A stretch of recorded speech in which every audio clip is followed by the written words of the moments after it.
magotnya itu mencapai waktu untuk dia satu siklus? Kenapa? Nutrisinya kurang. Terus magotnya langsing. Kalau diuji proteinnya pasti rendah. Kenapa? Karena di kandungan si batang pisang itu sendiri proteinnya pasti rendah. Cara untuk meningkatkannya pakai apa? Difermentasi. Sama kayak kotoran hewan, kotoran unggas, kotoran babi, kotoran sapi, itu rumennya sapi itu bisa jadi pakannya dia. Tapi tidak bisa langsung blok kita kasih begitu saja. Harus ada treatment. Treatmentnya itu adalah dengan menggunakan konsep fermentasi. Kalau yang akademisi tahu lah untuk apa fermentasi, pasti untuk meningkatkan salah satu meningkatkan nilai kandungan nutrisi yang ada dalam bahan pangan itu.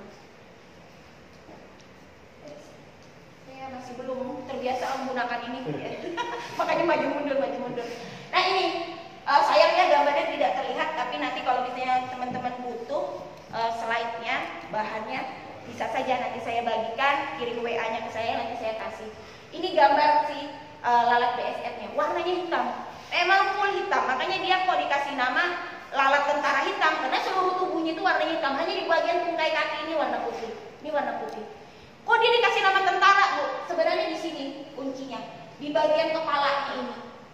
Di bagian kepalanya ini corak dekat matanya ini ada seperti helmnya tentara. Kalau kita pernah lihat helm tentara, coraknya itu sama seperti helm tentara. Makanya dia dikasih nama lalat tentara hitam. Ya.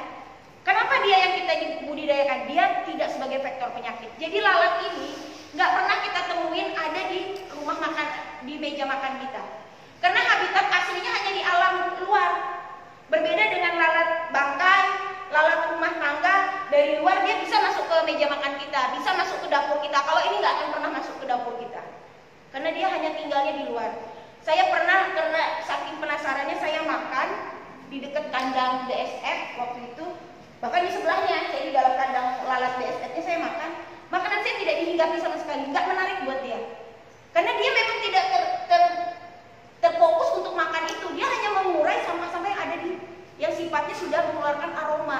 Aroma yang menurut dia itu bau yang dia perlukan untuk dia meletakkan telur, kemudian anaknya menetas dari si maggot.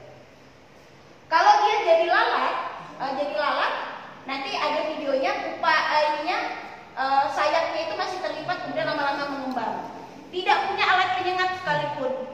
Jadi pernah saya waktu Bu Berlianti bikin video waktu itu, mungkin ada lihat insektarium saya yang besar. Mungkin Ibu Butek juga pernah lihat insektarium saya yang besar. Sekarang sudah berubah jadi kolam karena saya berpikir ngapain pakai insek yang terlalu besar, kalau yang kecil aja sudah menghasilkan optimal gitu, buang-buang uang.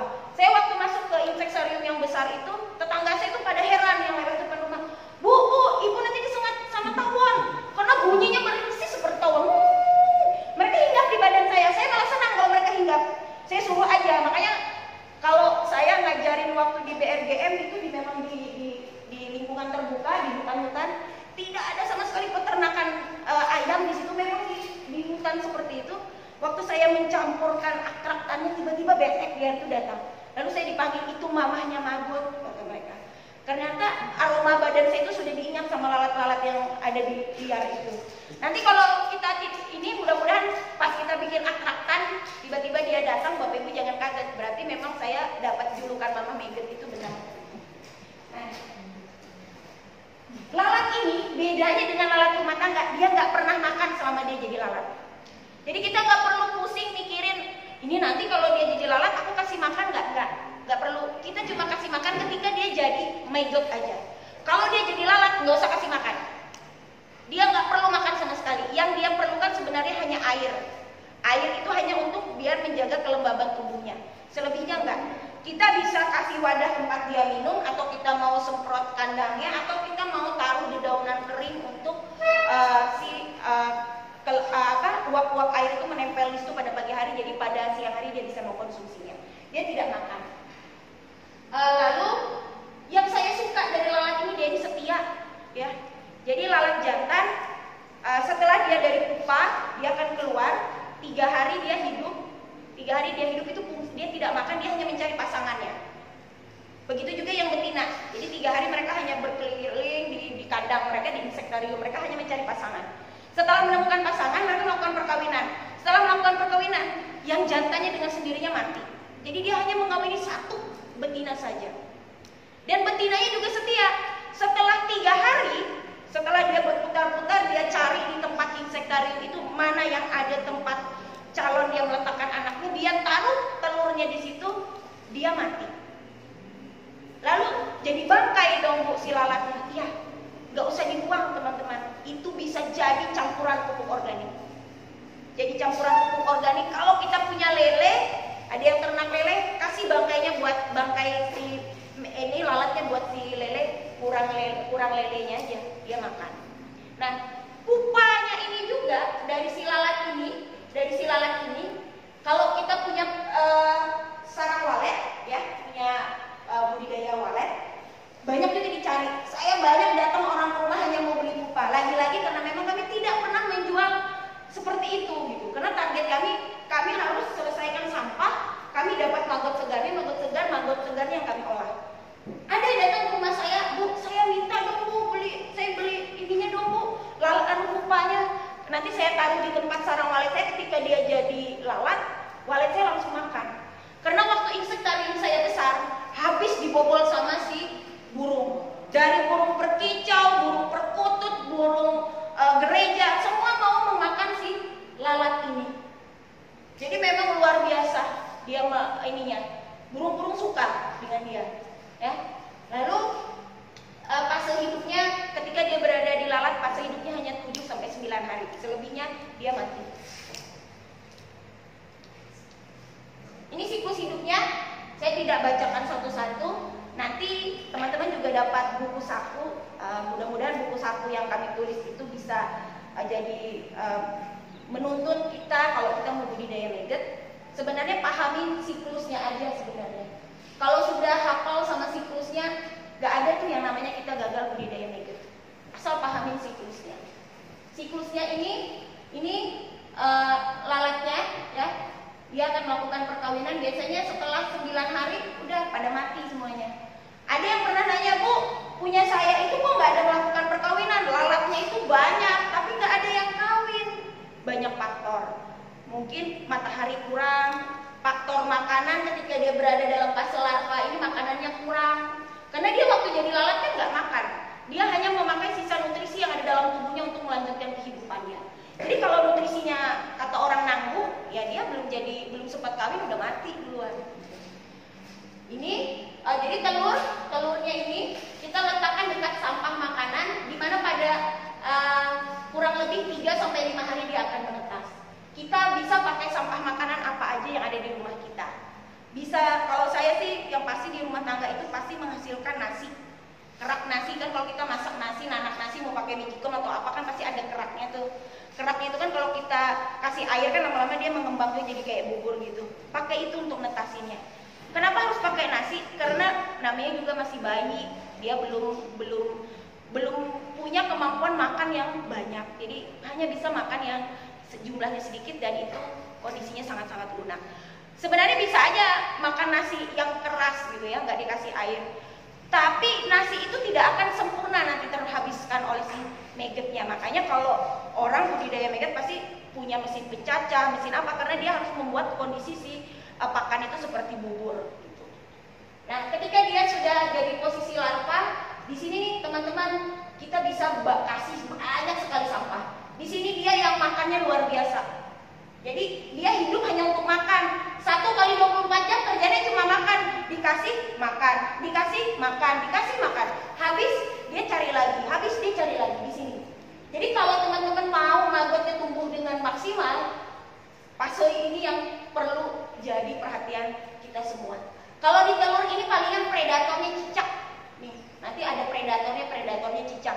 Cicak suka sekali sama bayi-bayi maggot itu. Tapi kita bisa akali dengan lem cicak. Atau ini semut bisa pakai kapur, atau tempat kita naruh raknya itu kita kasih oli bekas juga bisa. Nah, kalau sudah berada di larva seperti ini, sebenarnya dia nggak punya predator sebenarnya, nggak ada tuh musuhnya. Cuma yang jadi kegagalan itu orang itu suka menaruh tempat dia menyimpan sampahnya itu gabung dengan tempat dia pelihara larva. Yang ada tikus datang. Tikus datang itu sebenarnya bukan mau nganu larvanya, sampahnya, tetapi makan si sampah organik yang kita taruh tempatnya satu gabung dengan tempat pemeliharaan larva. Makanya kalau nanti pelihara, sampahnya jangan digabung tempat dengan larvanya supaya tidak ada predatornya. Palingan predator lain itu yang agak besar tokek. Kalau cicak udah ukuran besar nggak sesuai dengan bukaan belutnya. Biasanya tokek. Rumah saya itu nggak pernah ada tokek, tiba-tiba tokek datang. Saya nggak tahu datang dari mana. Itu tokek. Oke. Ini prepupanya. Nah, kalau sudah masuk prepupa, nanti berubah warnanya. Warnanya itu dari yang kecoklatan, coklat muda menuju ke arah kehitam-hitaman. Di sini teman-teman boleh kasih makan, tetapi jangan banyak karena kemampuan makannya udah nggak ada sebenarnya. Dia sudah tidak terlalu banyak lagi memakan sampah organik karena dia lebih mencari tempat yang kering untuk dia akan masuk ke tahapan fase yang namanya pupa. Dulu waktu saya nggak ngerti, saya pikir pupa, saya pikir mati karena nggak bergerak sama sekali ketika dia berada di fase pupa ini. Seperti mati, padahal dia tidak mati, dia dalam kondisi dorman.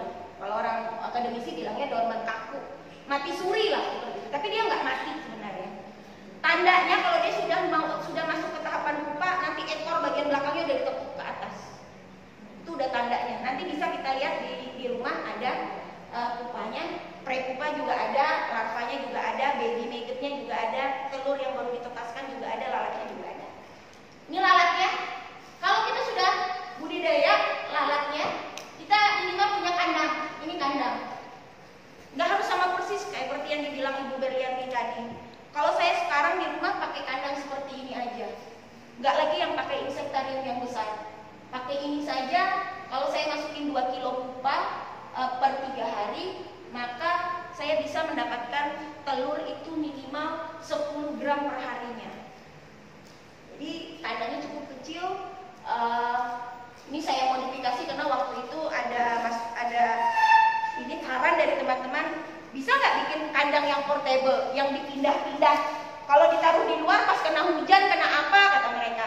Jadi mintanya yang bisa dipindah-pindah. Oke, dapat tantangan. Akhirnya saya bikin yang bisa dipindah-pindah. Tadi sebelum saya kesini, saya taruh di luar, saya taruh di dalam. Nanti pas teman-teman datang, ketika matahari ada, saya pindahkan keluar. Lebih praktis sebenarnya kalau yang portable, saya dipindah-pindahkan. Tapi teman-teman nggak perlu niru kayak gini, silahkan bermodifikasi, berkreasi sendiri. Tapi mau niru seperti ini juga boleh. Ini kalau yang belum tahu bentuk fisiknya, ini perbedaannya nih dengan lalat rumah tangga ya. Ini kan lalat rumah tangga nih, saya yakin kita semua pernah lihat. Pernah lihat jenis belatung yang seperti ini? Nih. Sebenarnya maggot ini adalah belatung. Belatung sama dengan maggot. Maggot sama dengan belatung. Karena belatung itu kalau diterjemahkan ke bahasa Inggris atau bahasa luar, nah yang itu ya maggot.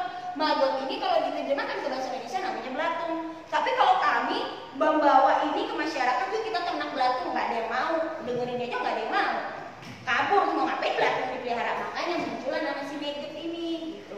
Ini gambarnya, ini pupanya, ini pupa, ini maggotnya. Kuncinya hanya satu. Kalau belatung bentuknya seperti ini nih, belatung yang dari lalat rumah nih. Lalat rumah, ini lalat rumah tangga ya, bukan lalat bangkai. Seperti ini, dia lonjong. Kalau yang ini bentuknya tuh gemuk, bulat, pendek. Dan teman-teman harus hitung ini ruas-ruasnya ini jelas sekali. Kalau dihitung saya lupa, dulu saya suka sekali menghitungnya. Dari dia bayi sampai dia yang sudah jadi pupa, saya pikir hilang jumlah ruas-ruas ini akan berubah, ternyata enggak. Jadi ruas-ruas ini dari dia bayi sampai dia jadi pupa, jumlahnya tetap sama. Enggak ada berubah bentuknya, yang berubah itu hanya warnanya. Dari yang seperti ini nanti ke warna seperti ini. Gitu. Ini kalau dihitung, ini di bagian kepalanya, kalau ini bagian ujung kepala di sini warnanya hitam. Tapi kalau maggot warnanya merah nih. Bisa dilihat dari bayi pun kelihatan warnanya merah. Lalu kalau ini pupanya seperti kapsul seperti ini, tapi kalau si maggot BSF seperti ini, nggak akan berubah sama kan, hanya berubah warna saja mereka. Kalau misalnya ada, ini di tempat kita budidaya maggot, gimana? Gak usah bingung teman-teman. Ini keluar sendirinya kok nanti. Saya pernah banyak sekali karena saya menggunakan sampah yang sudah busuk waktu itu yang sudah dihinggapi sama si lalat-lalat ini. Saya langsung kasih aja di tempat maggot saya. Dia keluar sendirinya, loncat, ada yang ya merambat keluar sendirinya. Yang pertama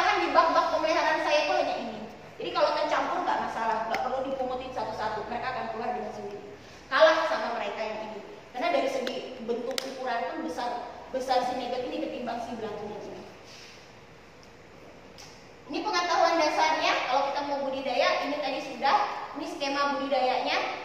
Yang kita budidaya itu kita harus punya lalatnya supaya lalat ini nanti menghasilkan telur. Lalat ini kita taruh di dalam kandang. Kalau kita memang mau budidaya. Kalau kita nggak mau budidaya, kita bisa bikin yang namanya media pancingan atau media atraktan. Kita taruh di luar kandang supaya BSF dari luar datang. Nanti BSF dari luar itu datang, kita panen telurnya kita tetaskan. Balik ke teman-teman maunya yang kayak gimana. Nanti semua akan saya ajarkan. Kalau yang sudah di dalam kandang bagaimana, yang dari alam juga bagaimana. Lalu kalau di dalam kandang, maka minimal kita harus punya pupa yang kita masukkan ke dalam kandang supaya jadilah si lalat ini. Karena lalat ini asalnya dari pupa ini. Pupa ini asalnya dari mana? Dari prepupa. Prepupa asalnya dari mana? Dari sini. Nah, lalu setelah telurnya menetas, kita masuk ke pembesaran maggot, kita dapat larvanya. Ini larva ini yang sangat bagus untuk dikasih untuk ikan atau unggas. Terakhir kemarin diskusi dengan Bu Dewi baru melakukan penelitian. Ternyata si maggot ini dalam bentuk kering, dia jadikan susu pengganti untuk kambing, anak kambing atau anak sapi. Jadi kalau sapi perah itu kan kalau dia diperah, anaknya nggak kecukup susunya. Jadi anggapan kekurangan lah untuk gizi anaknya. Jadi anaknya itu dikasih minum pakai si maggot ini. Ya, jadi kayak susu pengganti gitu Bu.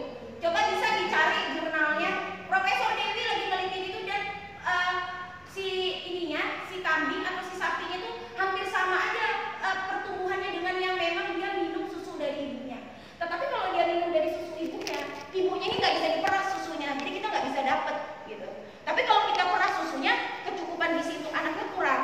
Nah, jadi anaknya kita ganti susu ibunya itu pakai ini. Yang susu ibunya kita ambil, kita jual. Seperti itu yang dikerjakan sama Prof. Dewi. Jadi memang sudah sangat-sangat maju saat ini penelitiannya, ya. Lalu, nah ini insektarium besar waktu itu yang di tempat saya. Sekarang udah nggak ada teman-teman, udah saya ganti jadi kandang, jadi kolam ikan nila merah. Jadi kalau di kandang itu harus ada media pancingnya. Nanti saya ajarkan membuat media pancing atraktan. Kenapa harus ada media pancing, Bu? Supaya lalat yang ada di sini, di dalam kandang ini, dia nanti akan sendirinya meletakkan telurnya di tempat yang sudah kita siapkan ini.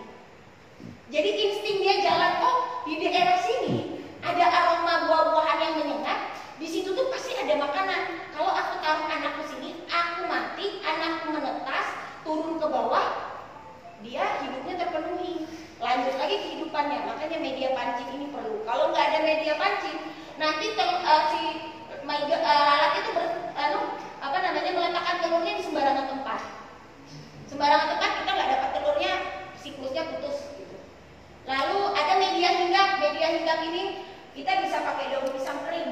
Saya kalau datang ke masyarakat nggak mau yang pakai biaya besar.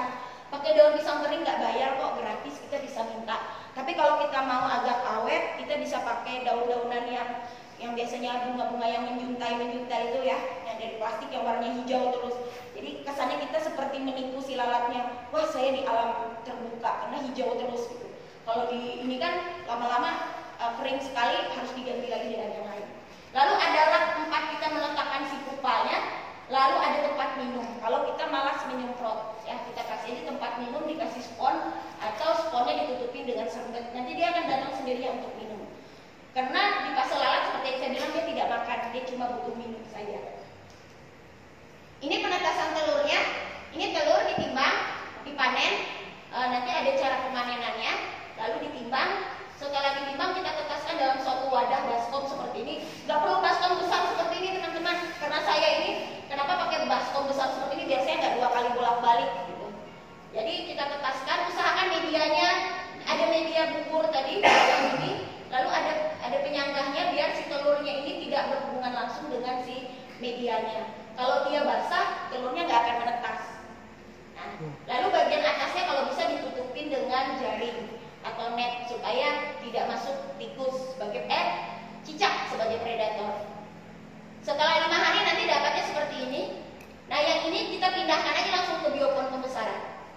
Ini biopon pembesaran ini punyanya Pak Markus yang disentul. Seperti ini konsepnya. Jadi dia pakai rak-rak seperti ini saja.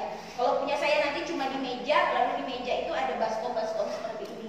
Saya taruh. Memang arah ke depan kami mau seperti ini, tapi lagi ngumpulin modal, namanya saja komunitas yang tidak ada kena sentuhan dari dana pemerintah. Jadi kami mengumpulkan dana dari hasil penjualan maggot kering dan pupuk yang kami jual. Ini media yang paling bagus untuk menetaskan telurnya. Tapi kalau nggak mau pakai ini, pakai nasi basi juga bisa. Kalau di sini kan pakai dedak, kalau dedak keluar kos nih. Bungkil inti sawit kalau bisa minta dapat gratis bagus. Kalau pakai ampas kelapa masih beli juga. Pakai ampas tahu beli juga. Limbah pabrik roti beli juga. Pelet ikan atau pur ayam kalau kadaluarsa nggak beli. Tapi kalau yang masih bagus beli. Jadi pakai nasi aja, nasi basi itu bisa bagus. Atau kerak nasi yang kita lembutkan. Nanti ditetaskan, lalu setelah itu kita bisa juga seperti ini. Ini yang di Global Organic Farm di Bandung punyanya Pak Agus.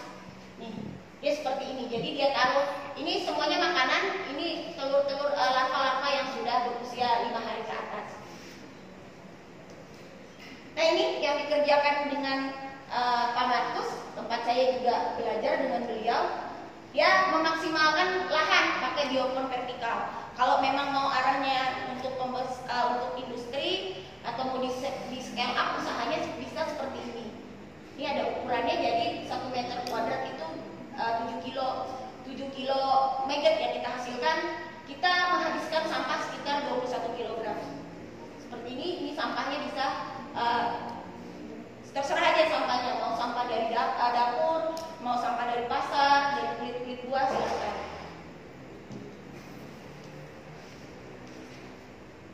Ini jenis-jenis sampah yang disukai sama maggot ya. Limbah pasar, ada sampah sayur, buah, kulit buah-buahan. Saya paling suka nih kalau lagi musim durian. Saya adalah salah satu orang yang kalau ke tempat tukang durian itu bukan beli durian, cuma minta kulitnya doang. Jadi sudah terkenal sekali saya kalau di daerah Ayani itu, kalau motor ibu itu pasti dia mau minta kulit durian, nggak bakalan beli durian ya. Saya lebih baik ngambil kulitnya daripada beli buahnya. Syukur-syukur dapat buah yang sudah mau busuk kan dikasih gitu ya. Ini yang sering saya lakukan saat ini. Ampas kelapa kita masih beli. Nah ampas singkong, nih teman-teman yang dari Gunung Mas kan sudah ada nanti mau dibangun pabrik singkong tuh. Nih ambil nih, manfaatkan nih, ya dimanfaatkan daripada jadi limbah itu bisa. Nih kalau ada yang punya kenalan orang pasar ya, jeroan ikan, kalau jeroan ayam mungkin dijual ya kayak usus dan sebagainya. Tapi kalau jeroan ikan kayak sisik dan sebagainya itu insang dan sebagainya nggak ada yang ambil itu bisa. Cuma nanti baunya agak luar biasa baunya. Teknik untuk menghilangkan baunya nanti bisa belajar, bisa pakai treatment punyanya Pak Merkurius pakai biowash ya, nanti kita belajar. Kalau saya sih secara sederhana untuk menghilangkan baunya saya fermentasiin aja dulu.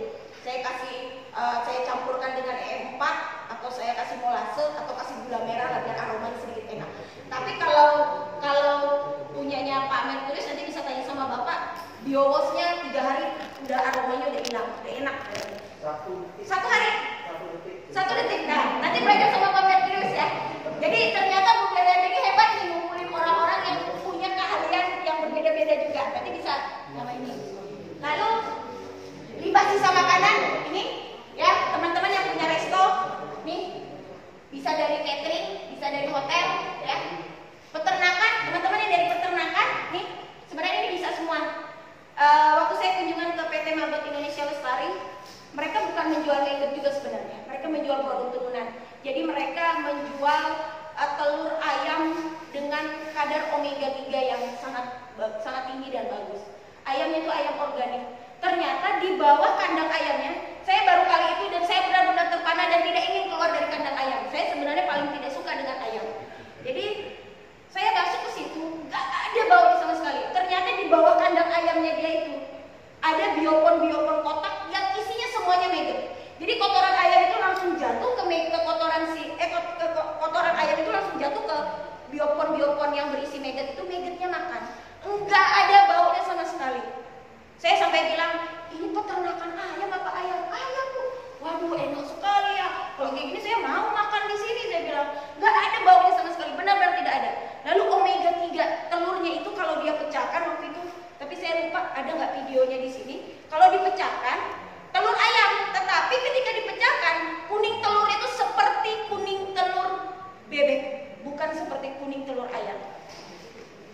Omega 3-nya tinggi. Lalu albuminnya, kalau telur ayam biasa kan begitu dipecahkan keluar ininya, misah ini si kuning sama si putihnya, agak cair gitu. Kalau sama dia kental sekali, nggak cair. Jadi dia bilang, Bu, ini albuminnya tinggi. Dan ternyata pangsa pasarnya bukan Indonesia, pangsa pasarnya ekspor, dia ke Singapura, ke Malaysia. Jadi kalau kita punya pikiran mau jual maggot pakai sampah, nggak akan untung. Tapi kalau kita mau jual turunan dari produk maggot yang dihasilkan dengan dikasih makan sampah, baru kita untung. Kalau kita mau jual maggotnya, harus pakai bungkil inti sawit supaya kita untung, ekspor keluar. Uni Eropa terbuka tangannya, tapi harus makannya bungkil inti sawit. Tapi kalau pakai sampah, kita kerjakan kasih buat telur, buat ayam, buat ikan kita, atau kita olah kering. Kalau kita olah kering, pasarnya tinggi. Ya. Jadi kalau industri sawit bisa pakai tandan kosong, tangkos. Di Katingan banyak nih, di Gunung Mas juga banyak tangkos. Lalu kalau pakai tumbuhan air, ini yang saya kerjakan dengan teman-teman BRGM, kami pakai apu-apu banyak kan kita, apu-apu, kiambang, eceng gondok yang ada di parit-parit itu, ambil aja, difermentasi aja, jadikan makanannya dia bisa. Pakai pohon pisang, kulit buah-buahan, tapi difermentasi.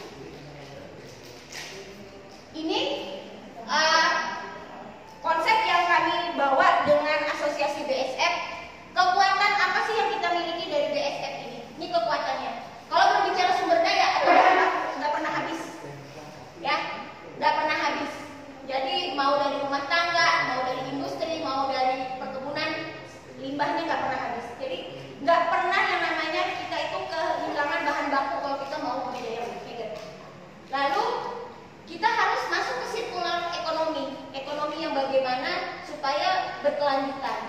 Di sini kita pasti menggandeng asosiasi BSF, menggandeng para pembudidaya dan industri. Pasarnya ini, ketika agribisnis, maka pasarnya untuk pakan ikan, pakan unggas, pupuk organik. Ketika pangsa pasarnya untuk orang hobi, kita bisa kasih untuk orang yang pelihara reptil kayak iguana, lalu buat anjing-anjing ras, kucing-kucing ras. Lalu untuk petani kecil, menengah, dan tradisional. Untuk bidang farmasi ini lagi kami kerjakan saat ini. Jadi saya mensupport teman-teman yang di Jawa, jadi kami sharing keilmuan. Ternyata untuk bidang farmasi kita bisa ambil asam aminonya, lemak protein, kitin dan ketosan. Kitin dan ketosan ini dihasilkan dari cangkang luar si pupa BSF ini. Itu dibeli, banyak yang cari saat ini. Kalau kita bekerja sama dengan pemerintah, sebenarnya solusi sampah organik. Yang ini yang belum kan, ini saya akuin sendiri, saya belum dapat bantuan apapun dari pemerintah Kota Palangkaraya ataupun Provinsi Kalimantan Tengah, belum sama sekali. Harapan saya kita di sini bisa bersinergi untuk kita bisa membantu mereka menyelesaikan masalah sampah organik. Ini target panennya, ini sekilas aja. Jadi teman-teman kalau nanti sudah budidaya maggotnya, satu lalat betina itu pada umumnya akan bertelur sebanyak satu klaster kalau istilah kami. Satu klaster itu isi telurnya itu 500 sampai 1.500 telur, tergantung ukuran betina. Jadi semakin besar si betina, maka telur yang dihasilkan juga akan semakin banyak. Lalu untuk mendapatkan 1 gram telur, kita butuh 25 sampai 35 klaster, atau membutuhkan 25 sampai 35 lalat betina yang bertelur untuk dapat 1 gram telur. Dari 1 gram telur itu bisa menghasilkan paling sedikit nih, paling sedikit kalau kita kasih makannya Senin Kemis. Waktu itu saya bilang sama Bu Meriandi, hari ini dikasih, besok tidak, karena besok kita keluar kota gitu kan. Hari ini dikasih, malamnya, sorenya kita ibadah, nggak sempat kita kerjain, nggak dikasih makan. Senin Kemis sudah dia makan, paling kita dapat di kisaran 1 kilo. Tapi kalau kita telaten kasih dia, kita sampai di 3 kilo. Bayangkan dari 1 gram telur bisa jadi 3 kilo maggot segar. Nah, waktunya hanya sekira nih, ini sudah panen nih kita. Jangan lewat dari ini kalau kita memang mau panen. Kalau lewat dari ini dia nanti berlanjut ke pre-pupa dan pupa. Total pakan yang kita habiskan bayangkan nih, untuk dapat 3 kilo, untuk dapat 1 kilo aja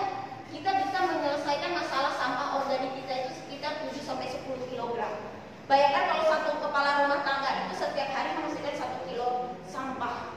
Berarti 7 hari itu 7 kilo udah bisa ngasilin 1 kilo maggot kita. Ya. Beratnya sekian. Jadi kalau kita punya target setiap hari kita panen 1 kilo, ini yang saya kerjain dengan teman-teman. Kami cuma butuh telur itu 1 gram aja per harinya. Bayangkan kami kalau panen per 2 hari sekali atau per 3 hari sekali, bisa panen di kisaran 10-20 kg dari 2 kg pupa yang kami masukkan.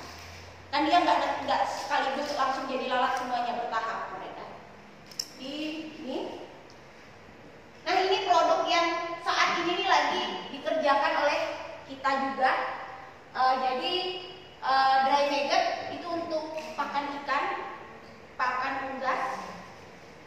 Jadi maggot keringnya itu kita jadikan tepung. Jadi kita nggak perlu lagi pakai tepung ikan, tepung ikan ucah, tepung darah, tepung tulang, nggak perlu, pakai tepung maggot saja.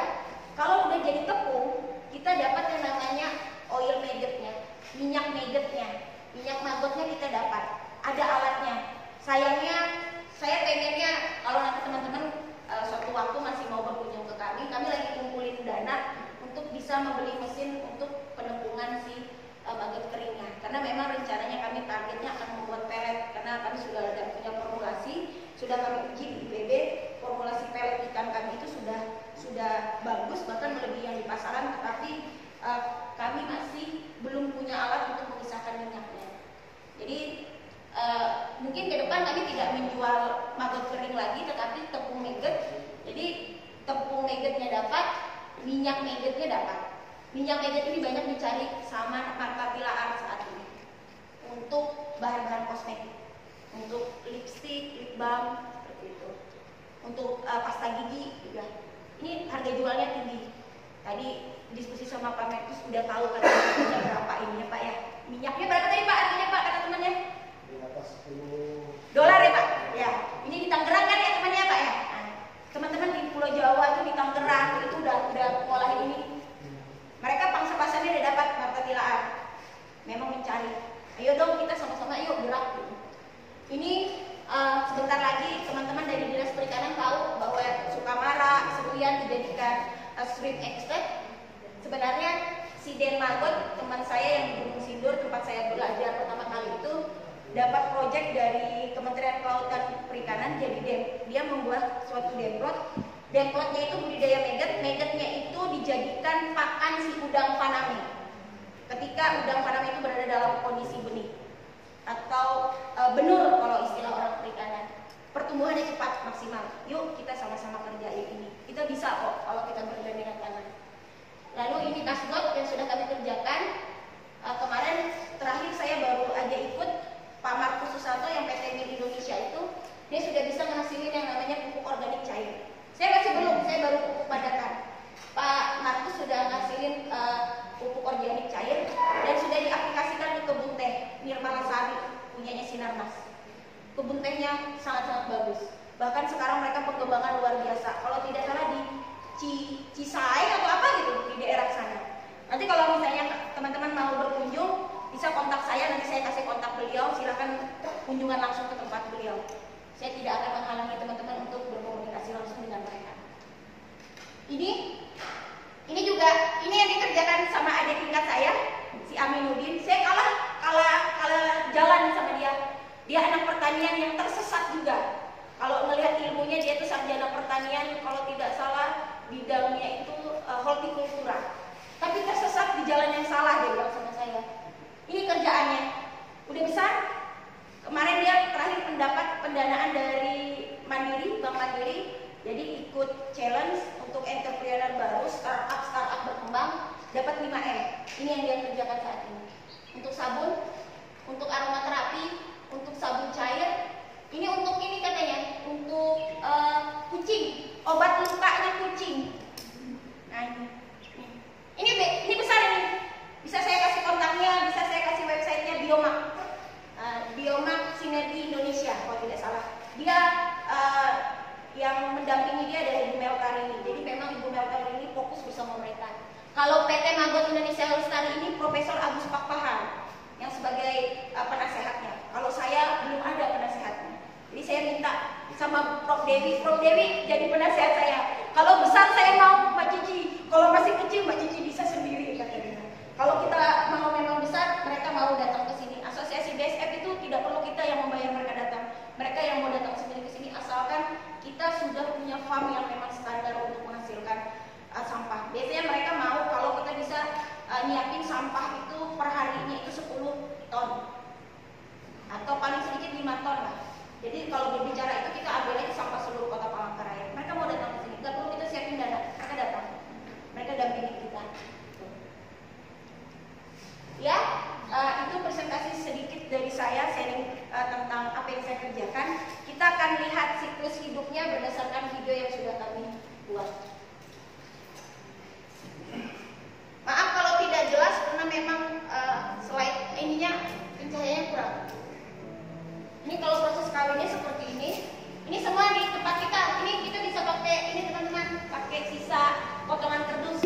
Ini posisi si betina melepaskan telur, makanya dia membutuhkan celah untuk melepaskan telurnya. Tidak langsung ke media dia melepaskan telur, tapi membutuhkan tempat untuk dia bisa menyantolkan si pantatnya. Maaf kalau tidak jelas ya, tapi nanti kalau mau minta saya kasih kok. Karena kita sama-sama belajar di sini, mau ditonton lagi di rumah lebih jelasnya. Ini butuh konsentrasi tinggi ngambil video ketika dia lagi melepas ini. Ini contoh telurnya. Ini telurnya yang biasa kita panen per 2 hari atau 3 hari sekali. Ini ketika dia menetas, memang tidak jelas. Tapi kalau di video aslinya kelihatan sangat jelas. Ini dia menetas. Nah itu matanya, itu jelas sekali warna bagian depannya itu merah, tidak hitam.